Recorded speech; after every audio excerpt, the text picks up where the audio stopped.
Now, in this community, she's been known as Prophetess Lee, now Prophetess Lee Hutchinson. And such a powerful testimony. I happen to have met you like a year and a half, I think it was around a year and a half after God had done what he done in your life. And I'm going to let you tell your story. Can you tell everyone who you are, where you're from, and just give us your testimony. May I please pray before? Yes, ma'am.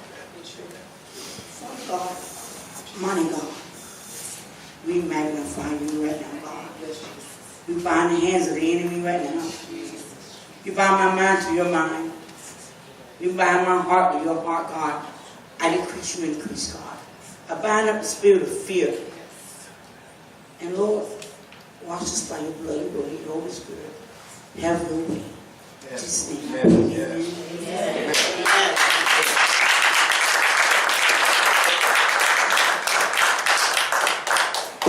My name is Prophetess Joanna Lee. Amen. I'm from Hawthorne, Florida. I have 3 beautiful, lovely daughters.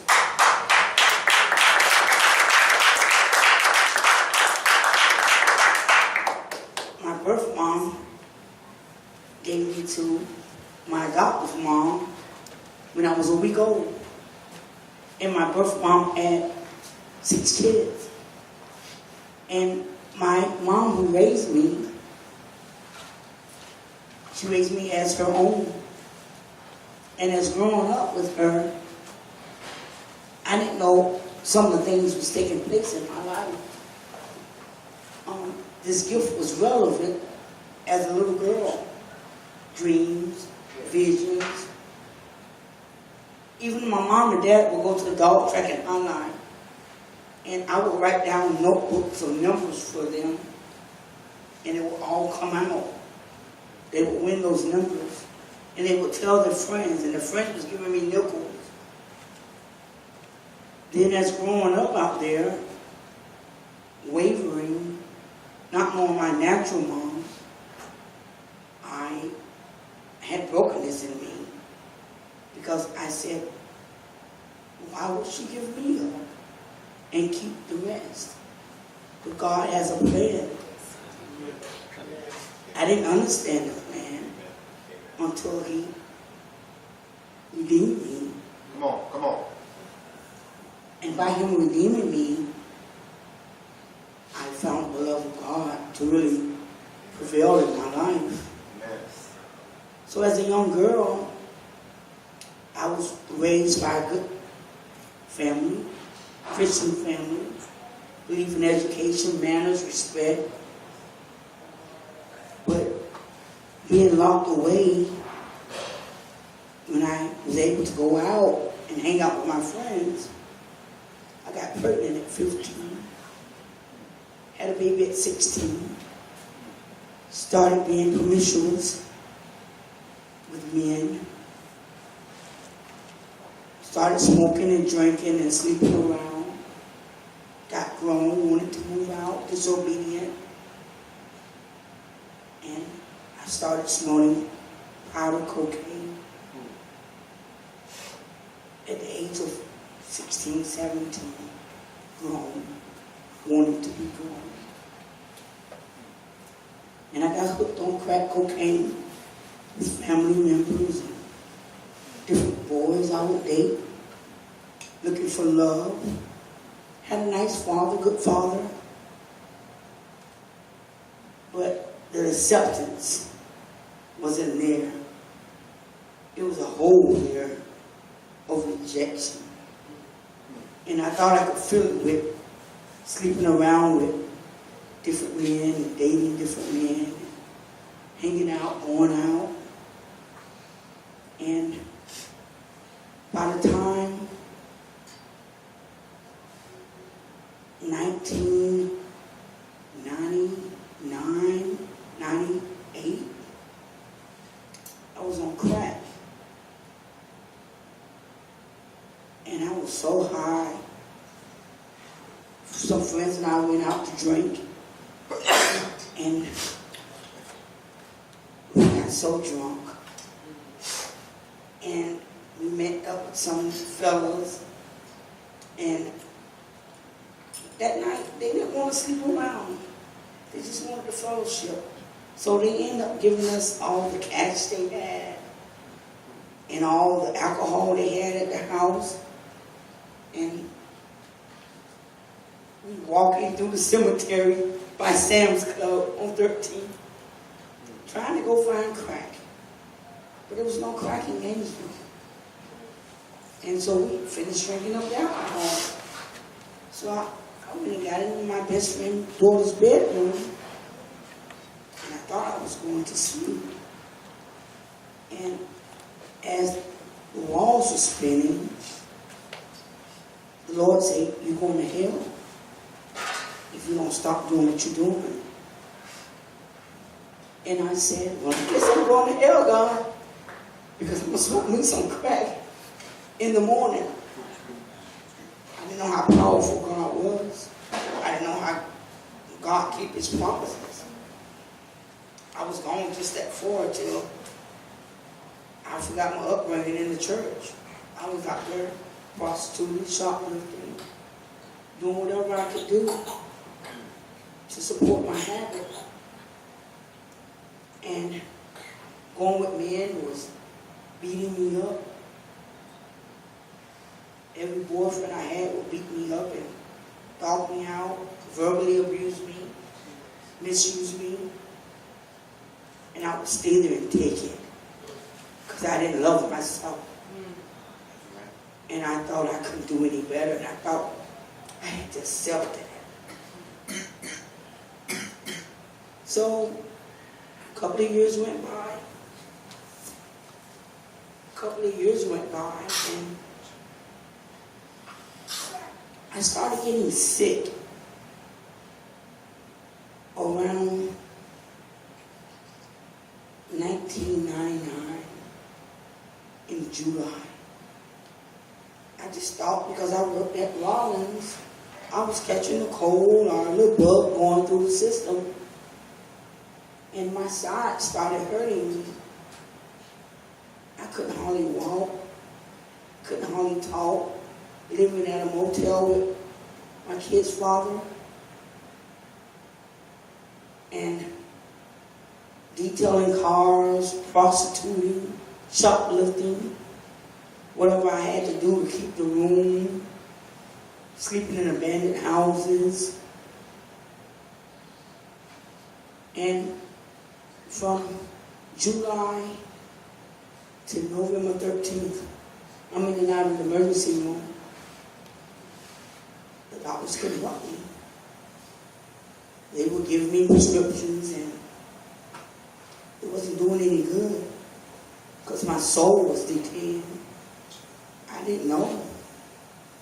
Every time I would smoke crack, I had to have TBN on because my mind was going in and out. He was beating me. I was getting verbally abused. I was crediting my paycheck, renting out my cars, sleeping with this man, that man. So November 13th at 1 a.m., the ambulance came and they had to put me on the bed, push me to the ambulance. And I was laying there and they got me to the hospital. And my liver was gone. It was decayed. And I was cussing and fussing and carrying on and screaming. I was lost. There was a foul smell on me. I was rotten. I didn't know why. So by November 27th of 99, I was released from the hospital. But by December 11th, my heart went out. Blood clotting in my heart. Went back to the hospital that night, and my family said I passed out. I was on a breathing machine.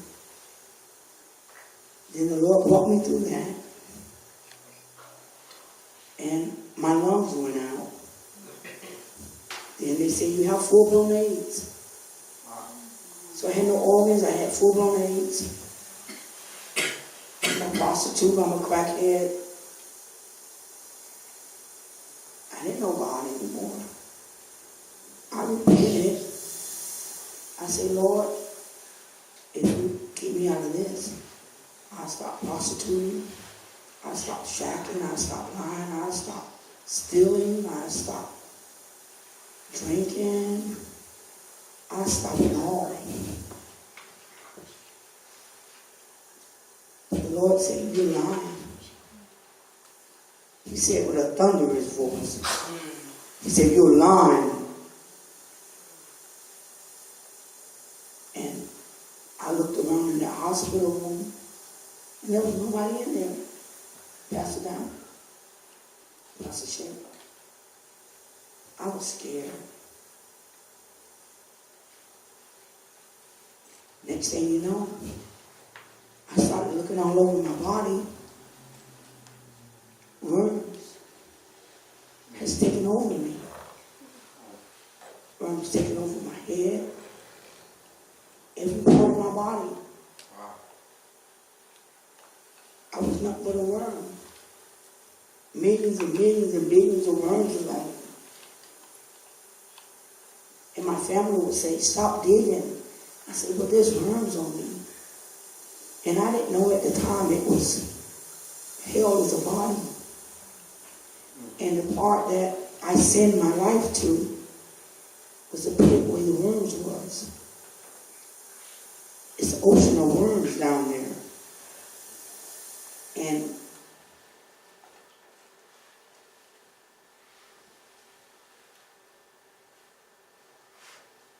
I was decayed. The more I pulled worms out my eyes, I was pulling them out by the millions. I just covered with worms. I was just worms. And I was burning. And the doctors came in, they was devils. And the nurses came in, they was witches. And all I knew what to do was mumble Jesus, and the spirits would hold me down. The doctors would come in trying to give me IVs, and I knew they was trying to kill me. But all I could do was mumble Jesus. From my childhood, I was told to call on Jesus. And as a little girl in the 5th grade, I had a playmate. I didn't understand this until now. After school, I thought we was going to play at her house with baby dolls. But she literally would have them on the side of the bed, praying, calling out on the name of Jesus. Amen. I didn't understand it. God was protecting me then. So they called the family in and said, she's not going to make it. A month went by the grace of God. Whole month went by. I'm nothing but worms on the bed.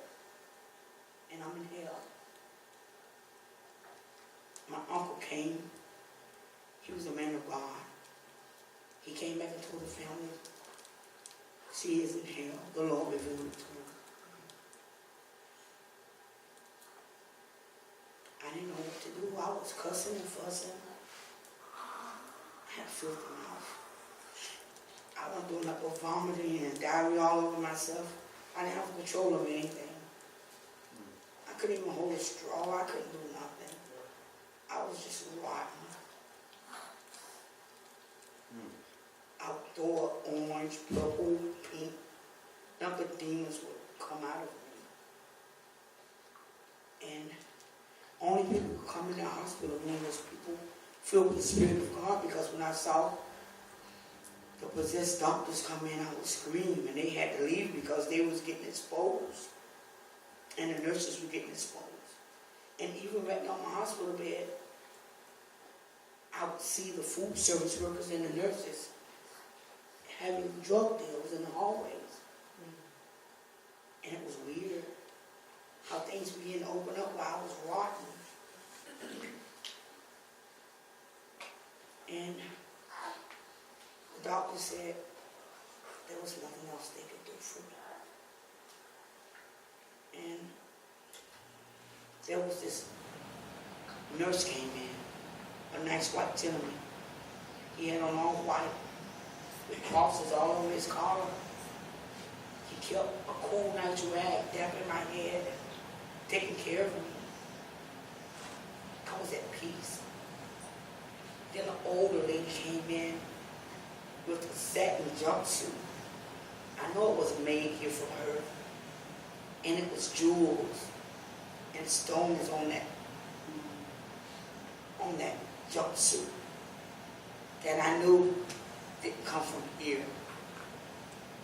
And she had the bed table in front of her. She was just clicking her hand on the table. I don't know where the projector came from, but my life, the movie of my life was going through there. Wow. Stealing from blind men, tricking with them, shoplifting. Ooh. Everything I ever done was on there. All the sin. My whole life flashed before me. And she knew everything about me. And so they left out. I think about a day later, he said, we can't give you nothing else for the pain because your organs are gone and your age is taking over. So the doctors came in and I was cursing them out with a filthy mouth. And right then I said, please forgive me. I wasn't raised like that.